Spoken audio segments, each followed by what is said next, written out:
দর্শক আপনি জানেন কি বাংলাদেশের সমুদ্র সীমা কত? আর বাংলাদেশের সমুদ্র সীমা থেকে বাংলাদেশের জন্য ভেসে আসলো এক বিশাল বড় সুখবর। তারপরে উত্তাল হয়ে উঠল বিশ্ব গণমাধ্যম। তারা বাংলাদেশের প্রশংসা করছে, বাংলাদেশ সম্পর্কে বড় বড় সংবাদ প্রচার করছে বিশ্বের গণমাধ্যমগুলো। আসসালামু আলাইকুম দর্শক, আশা করি সবাই ভালো আছেন। আজকে একটি গুরুত্বপূর্ণ প্রতিবেদন নিয়ে আপনাদের সামনে হাজির হলাম। দর্শক, আজকের এই প্রতিবেদনে আমরা জানবো বাংলাদেশের সাগরের তলদেশে পাওয়া গেল ইতিহাসের এক বিশাল বড় সমুদ্র সম্পদ, এবং বাংলাদেশ এই সম্পদ আহরণের জন্য ইন্ট্রোডিউস করলো পুরো দুনিয়ার সামনে ব্লু ইকোনমি প্রজেক্ট। দর্শক, বাংলাদেশ সম্পর্কে বিশ্ব গণমাধ্যম উত্তাল হয়ে উঠলো। বদলে যাচ্ছে নাকি বাংলাদেশের অর্থনীতি? চলুন দর্শক, আজকের এই প্রতিবেদনটি শুরু করা যাক। দর্শক আপনি জানেন কি বাংলাদেশের যে নিজস্ব সমুদ্র সীমা রয়েছে এর পরিমাণ হলো 1,18,813 বর্গ কিলোমিটার।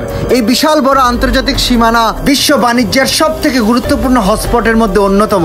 তাই তো বিশ্বের গণমাধ্যম এবং বিশেষজ্ঞরা বাংলাদেশের দিকে নিখুঁত নজর রেখে থাকেন। এবার বাংলাদেশের বঙ্গোপসাগর থেকে আমাদের জন্য আসলো এক বিশাল বড় সুখবর। দর্শক আপনি জেনে অত্যন্ত খুশি হবেন, বাংলাদেশের সাগরের নিচে পাওয়া গেছে বিশাল বড় প্রাকৃতিক তেল ও গ্যাসের সম্পদ।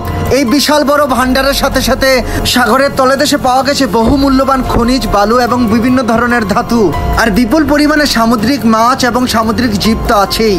দর্শক, আজকের এই প্রতিবেদনের সব থেকে গুরুত্বপূর্ণ প্রশ্ন, কত টাকার সম্পদ বাংলাদেশের সাগরের তলদেশে পাওয়া গেল? চলুন দর্শক, এই গুরুত্বপূর্ণ বিষয়ে আলোচনা করা যাক। দর্শক, সাগরের তলদেশে যেই সম্পদ পাওয়া যায় বা সাগরের এই সম্পদটাকে বলা হয় ব্লু ইকোনমি বা সাগরের সম্পদ। দর্শক আপনি জেনে অবাক হয়ে যাবেন, বাংলাদেশের সাগরের তলদেশে পাওয়া গেছে প্রায় 3 ট্রিলিয়ন মার্কিন ডলারের সমুদ্র সম্পদ, যা বাংলাদেশের অর্থনীতির চেহারা বদলে দিতে পারে, বদলে যেতে পারে বাংলাদেশের অর্থনীতি, বাংলাদেশের প্রভাব, বাংলাদেশের শক্তি। দর্শক, যখন এই খবরটা বিশ্ব গণমাধ্যমে পৌঁছালো তখন উত্তাল হয়ে উঠলো। তারা বাংলাদেশের প্রশংসা করছে। তারা বলছে বাংলাদেশের সাগরের তলদেশে যেই বিশাল সম্পদ রয়েছে, যেই ট্রিলিয়ন ডলারের সম্পদ রয়েছে, এটা বাংলাদেশের ভবিষ্যৎ অর্থনীতির জন্য সব থেকে গুরুত্বপূর্ণ সম্পদ।